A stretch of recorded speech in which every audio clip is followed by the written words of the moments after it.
Welcome to the Slop Farm. Enjoy the video. In this video, I will explain how to cook baked beans. First, you will need to prepare your dry beans properly. Soaking is a crucial initial step.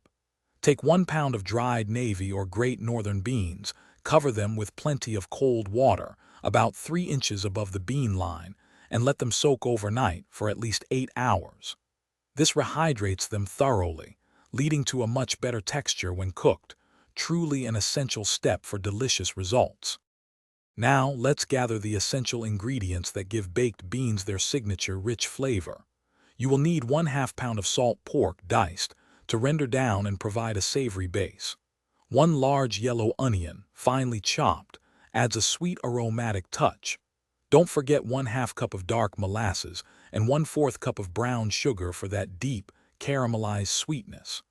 2 teaspoons of dry mustard, salt, and pepper complete the seasoning profile, creating a truly balanced taste.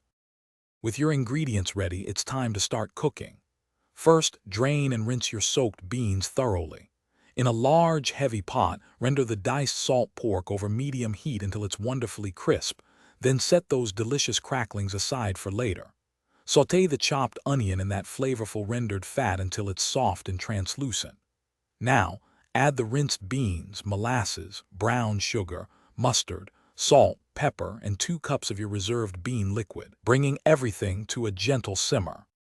The next crucial step is slow baking, which develops that signature deep flavor and creamy texture.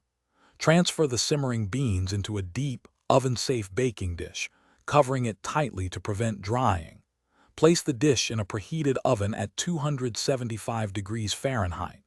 Let them bake slowly for an impressive 4 to 6 hours, stirring gently every 90 minutes or so. This long, gentle bake ensures the beans become perfectly tender and the sauce thickens beautifully, a hallmark of homemade baked beans. Thanks for watching. Consider subscribing if we helped you today.